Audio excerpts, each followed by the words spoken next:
here today to ask the council to grant a stay on the order of cease and desist until at least April 1st, to allow Scott to work towards a more permanent solution to this very grave situation. There's been a groundswell of support for Scott in the last few days.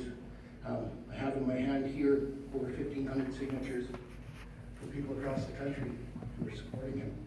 Some even in the US, and in fact, so many so that I ran out of black ink, I had to change the font to blue to get them all printed. So after speaking to Mark on the phone, I'm aware of 2 issues that were expressed to me, and I want to address these issues here tonight. The first is that it's a health and safety risk out at the trailer park. And I know in the last week the fire inspector has been there, made sure that everything is safe on that end. There's been a couple of health inspections. He's passed them both. He's using his indoor facilities to allow these people to shower and then to use the washroom, so there's no sewage issues. In fact, Children's Aid has used Scott in the past as a last resort for people who are at risk and need a place to stay. So the state itself has already deemed this as a place to go. So I would ask you to think on what is the greater health risk. Being at the trailer park where Scott has a home and a roof over their heads, or to sleep on the streets. So that's a question for you to ask yourselves on this. The other issue is that Scott is breaking his zoning bylaw. And to this end, yes, Scott is in violation of this bylaw.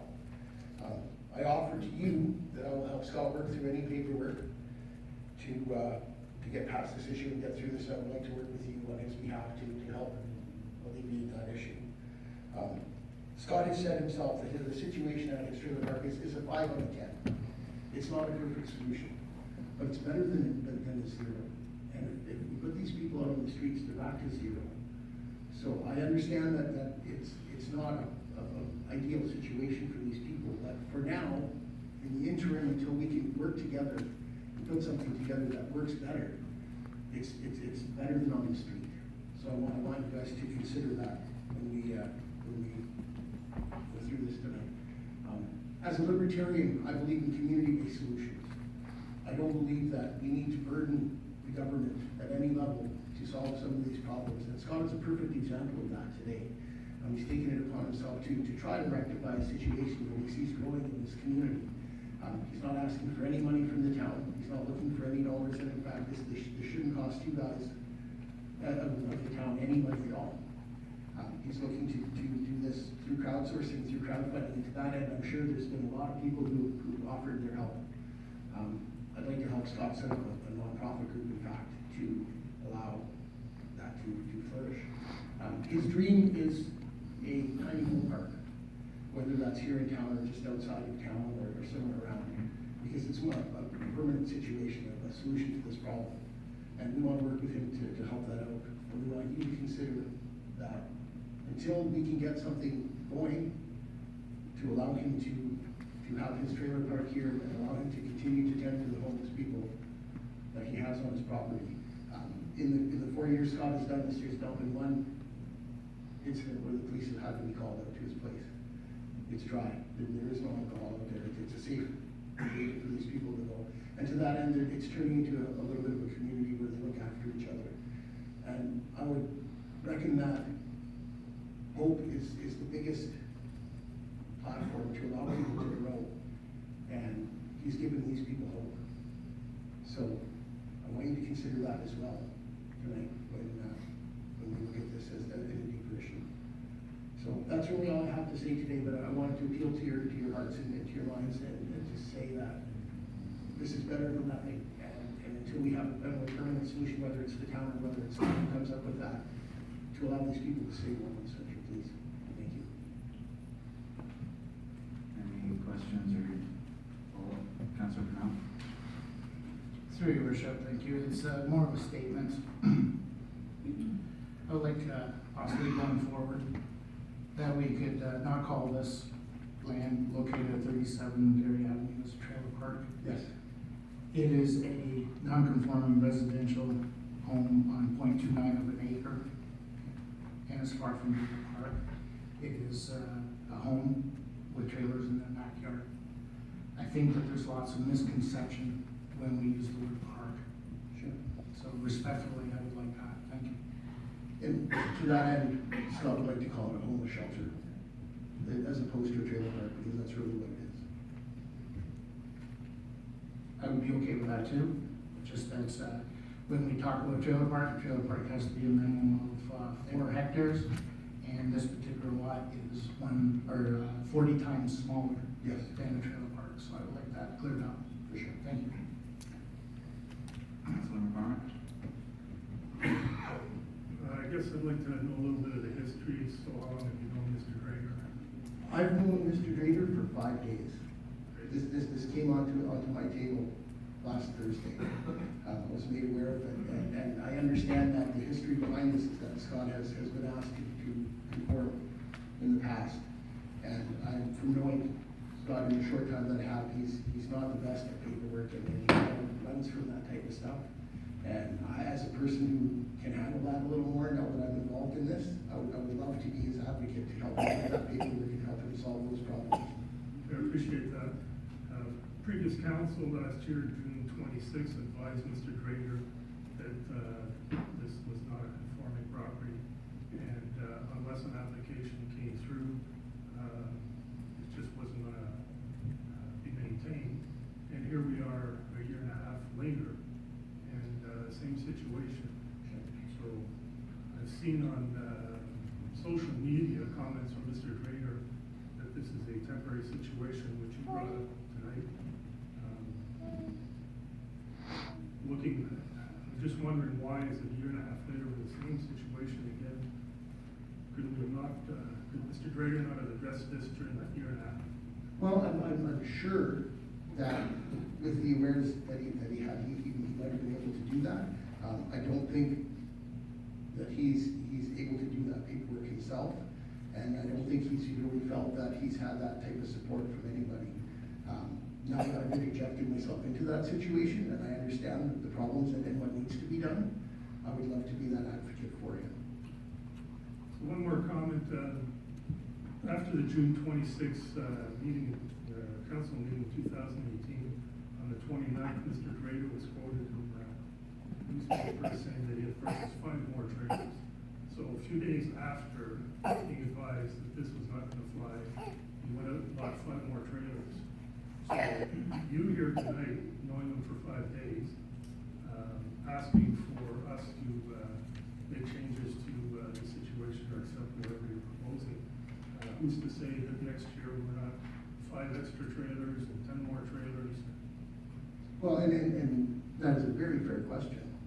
And I would like to address that by saying that up until this day, I don't think Scott has had the support that he has now.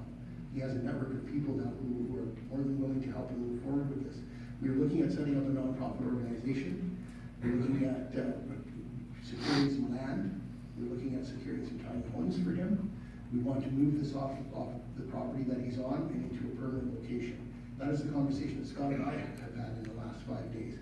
So I can't speak to what he's done in the past. All I can speak to is the conversations that Scott and I have had in the last few days, and understanding what the town's needs are, and understanding what Scott's vision is. I'm trying to be in the middle and mediate this and make it a better situation. So we definitely understand that this is not something that the town wants permanently there. But at this point in the winter and at this point of the situation, we're getting really late in the year. So we're not looking to ask you to vary this for any length of time other than to get us through to the spring, to allow these people to have a warm roof over their head for this winter. Thank you.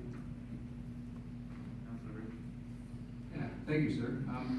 Can you enlighten us as to what your experience is in regarding these types of issues? Have you ever dealt with anything like this in the past? Have you ever been involved in anything like this in another part of the country? No, this is actually a very unique situation. This is the first time I've seen something like this arise. I'm the leader, for disclosure, I'm the leader of the Ontario Libertarian Party. This came across my desk Thursday, and we believe in community-based solutions, and we see that Scott is trying to fill a need in the community. So as for experience, I have none in this situation, but we all learn on the fly. I'm very good at paperwork, and I'm very capable of of handling that end of things, and I would love to see us come to some sort of compliance with the town.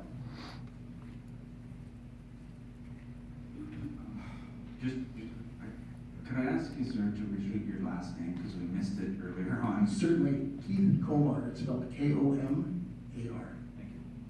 Councilman Hart? Thank you. First of all, this morning, myself and Councilor Johnson and Mr. Grader, we had a very nice conversation about, I think maybe think of this differently than what I've been reading in the media. And you mentioned health and safety, cold. My concern is knowing what I know about trailers, they won't take minus 30-degree weather. If there is secondary heating, I'm worried about the safety of the people in it and the fire department to rescue them. Any provisions to make it warmer and safer?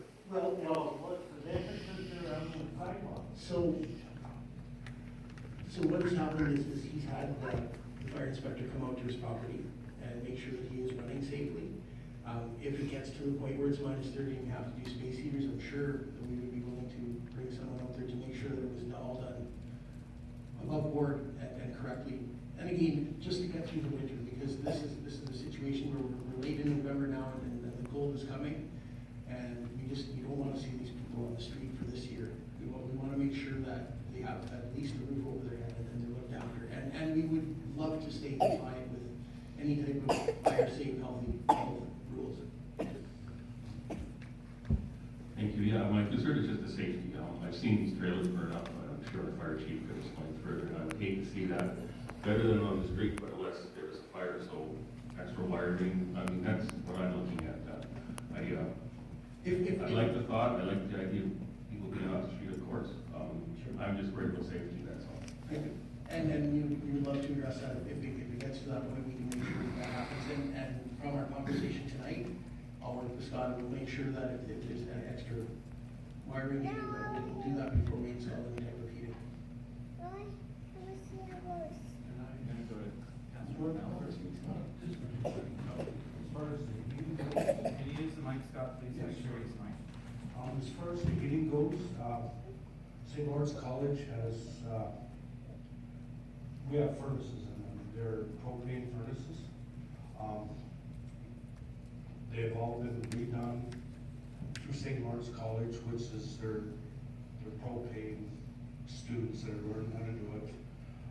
We had a professional come back, reinstall them. So as far as the main heating source, it is an actual furnace. It's a 50,000 BTU furnace that, all trailers basically are set up with a furnace into them. Any ones that I have purchased. They shouldn't need any extra external heat.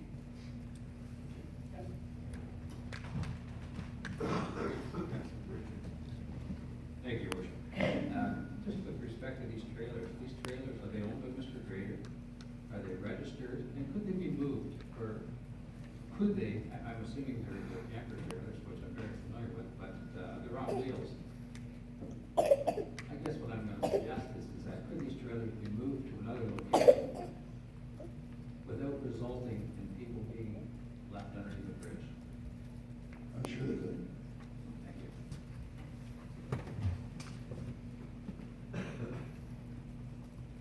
Through your worship, I'd like to say that, Mr. Grader, I don't think there's one person sitting in this room tonight that doesn't think that you're trying to do the right thing. It's just that you're doing it the wrong way. You had an order, I'm not happy with the defiance that has been done through you. Here we are at the start of winter, and we're worried about people being out in the cold. This could have been taken care of earlier. My question to you, sir, is if you're gonna be helping, step by step and get through this and maybe look for a new location. What guarantees do we have of this? Last year, this could have been taken care of when it was addressed firstly, and now here we are, almost 2 years later. What guarantees do we have that this is actually gonna be taken care of? Well, you don't, but my question to you then would be, with him applying for the variance last year, what was the guarantee that you were going to offer that, and you were going to accept that? So, now, I understand that where Scott is, in his situation, is He's just trying to help, and we all understand that. That's not a question here.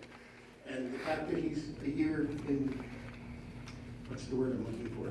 He's been non-compliant for a year. And we all, I understand that, very much so. And I know that that's not an ideal situation. And had I been involved a year ago, we would have filled the paperwork out. We proceeded in that action. I'm here now, and all I can do is give you my word that I will follow through with whatever paperwork needs to be filed. Thank you, Worship. Just to follow up, I think we can all agree that we can sit here and argue about the past and the last years and stuff like that. It's more important for all of us sitting in this room of what tomorrow is going to bring. So we need to look at that, okay? But again, we can't be sitting here again next year. I have no idea which way this is going to go, so don't get anything from my statements. But we can't be sitting on our butts on this. We need to take action. Sure. Councilor Johnson. Thank you, Keith, for the email that you sent to all the councillors, which sort of reiterated what you had said here. Where are you living currently? I'm in Barrie, In Barrie? actually Alcona, just south of Barrie. And so how often do you think you're going to be in the area to help address this situation, or are you planning to do it from a distance? I'm going to be doing it remote, but I can be here within 4 hours, as I was tonight. I took the day off work, and in fact, yesterday, if Scott needed me, he had my phone, and at any time you can call me, and I'm 4 hours away. So, as Councillor Nori indicated, we met with Mr. Grader this morning. Thank you very much for your time.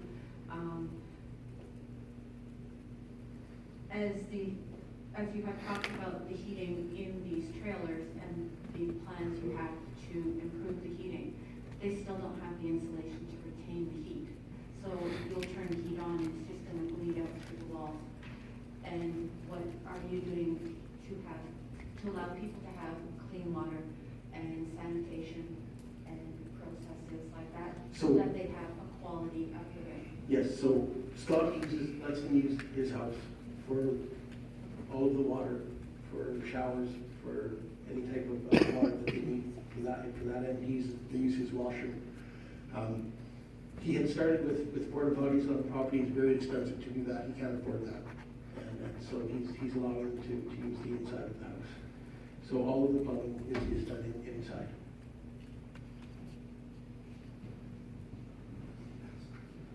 There was mention about not being compliant for 1 year. I just want to ask Michael Knowles, it seems to me that you're not allowed 2 residences on the same property. If you have a house there, you also have a trailer that I believe your mother was living in at the time, is that compliant or not? Not compliant. It's been a long. Actually, no, if you are not charged, my mother was never charged any rent. So she was, I don't think that makes a difference. yes, it does, story. My mother she actually had a room in the house, so it wasn't like she didn't have a place in the house. It was her choice. She was 72 years old. She wanted her little space. She didn't cook in the trailer. She come in the house to eat. She was in a wheelchair. She was wheelchair bound. She had to come in the house to bathe and all that stuff. She wasn't charged a cent. That's basically. I was looking at. I appreciate that. That's good of you. I mean, that's what they do for our parents. Yeah. My point is the non-compliance part. It's been non-compliant for a long time. You can't have 2 residences on the same property. Technically, I never classified as a residence. In the town of Greater Napanee, all of Greater Napanee, if somebody buys a property and there's a cottage on it, and they want to build a new residence, they have to give the town a $5,000 security deposit to guarantee the town that that cottage will be demolished within a month of receiving an occupancy permit, because it's against town bylaws to have 2 residents on the same property. I'm just making a point here. Oh, yeah, It's yeah, not- no, I understand. So, June 2018, you knew that this wasn't going to fly. last council, here we are again tonight, and it seems that you bring it to us at this time of year. I feel bad for the people that don't have a place to stay, and it's getting cold and it's winter and all that. But a year and a half ago, this should have been addressed. And the non-compliance part's been going on for a long time. Okay, so last winter, he ceased and desist. He allowed people to go away, right? And that was, we all understand that. Last year, he stopped. But the problem's still here in town. The homeless problem still exists. So once again, this summer, he opened his home again to these people. So without any infrastructure from the city or from the town here to address this issue, Scott has stepped in again to try to address this issue. And we all understand that it's a right heart and a wrong mind for the situation that it is. But here we are again in November, and now he has some support behind him that he didn't have before. This is a new dynamic that's come on the table for Scott in his situation, is he has some people here who understand your side of this and understand his side of this and want to mediate and make this work for everybody at the end of the day. This is a new dynamic that's been introduced just very recently to the situation.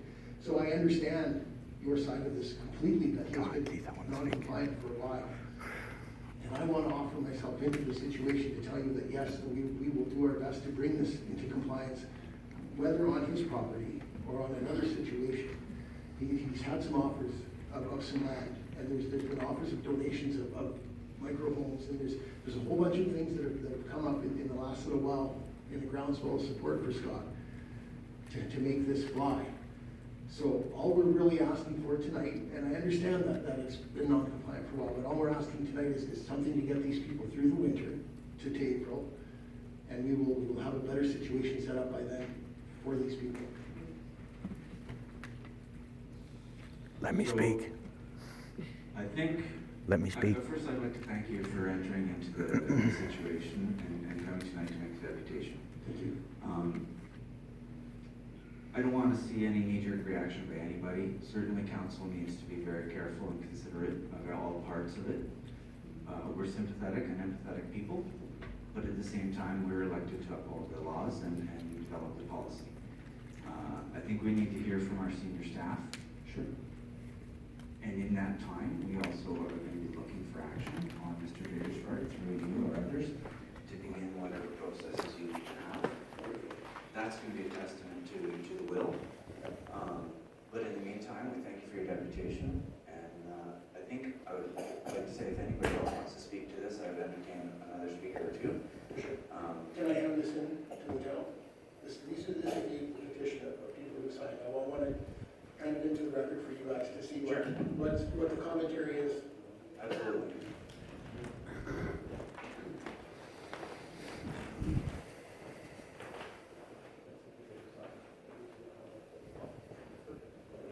Thank you for your time.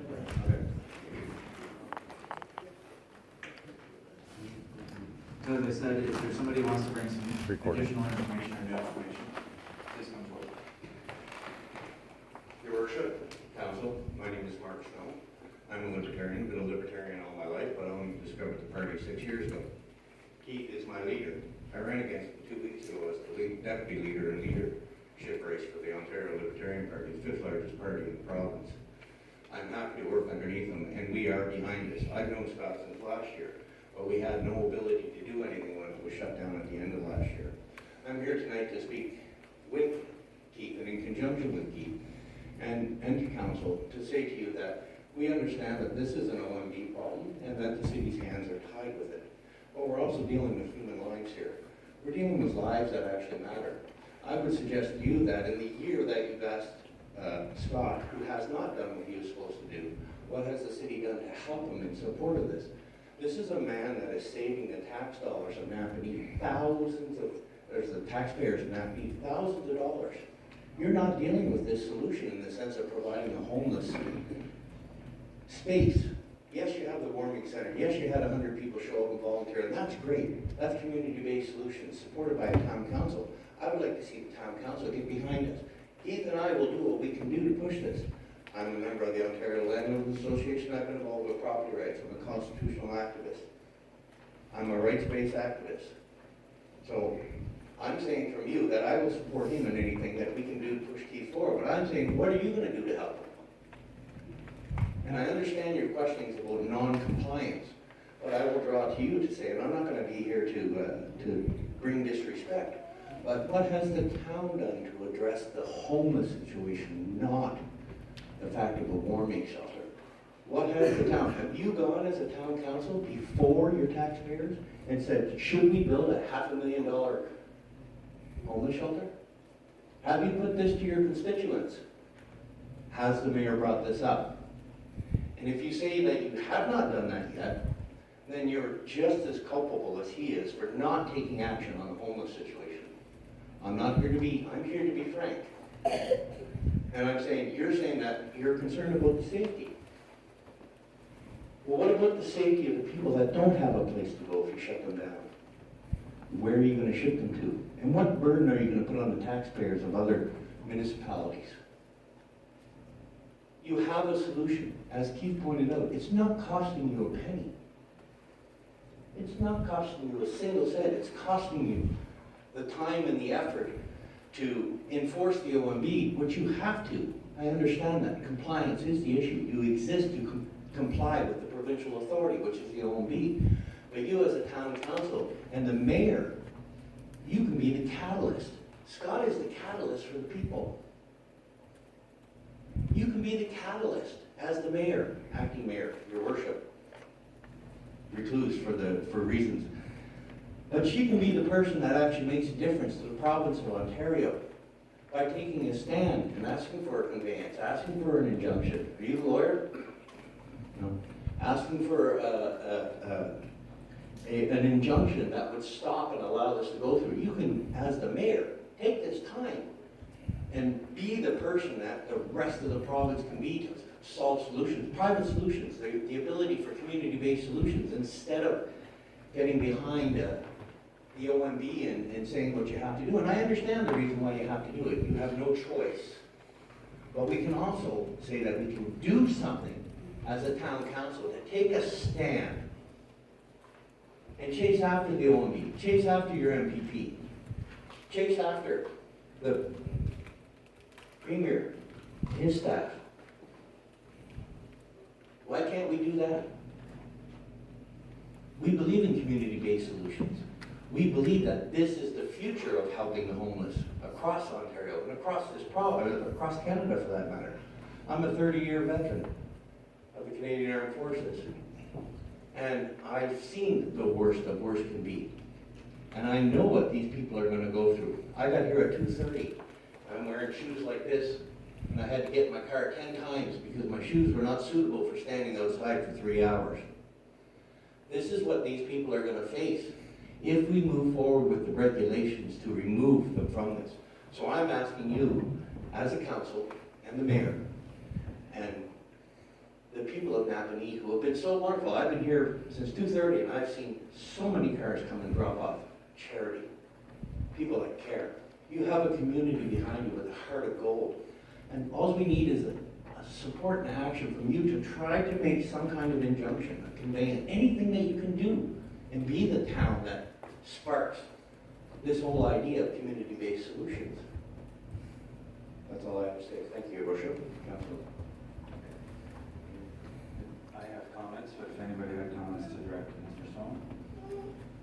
Not that I feel I need to defend us, but I will say that we're not in the business, nor is it in our mandate to provide housing. However, we are in the business of being advocates for our citizens at other levels of government. Your party is at another level of government. And that's what we have done. We are also making changes to our policies internally that may help to alleviate this in the future. Those are underway. We haven't been sitting idle. We haven't done nothing. I hear your comments and I receive them, sir. But I just want to make it clear that we haven't done nothing in the process. We have been active on our side too. Totally understood, and I don't know what you've done from a county perspective, a municipal perspective, but it's still points out the fact there is no homeless plan shelter for the city or town of Napanee at this And you're point. not wrong, but So there's there's other no- levels of government need to step in as well. And listen, we have 3 levels of government that are really, really pushing hard for this, so this would be a golden opportunity for you guys to be able to say, in the interim, we're gonna support Scott. In the interim, we're gonna put some kind of measure in place to deal with the regulations that you're faced with. You have to deal with these, and I understand that. I support your reasons for doing that. But in the same token, you can now become a catalyst and become a major news story across Canada and guarantee that funding. We're politicians. We know how to play this game, and I say that in that way to say that, hey, look, this is what we need to do, and the mayor can get down there and say, hey, province, look, this is a problem, give me some money. Look, federal government, Trudeau's budget is very big on homelessness right now.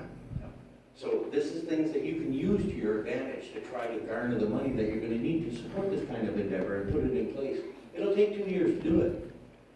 But in the interim, it's not costing you a penny. Not a single penny to the taxpayer. And that's what you should really be considering here. Thank you, Your Worship. Thank you. Council? Anyone else wish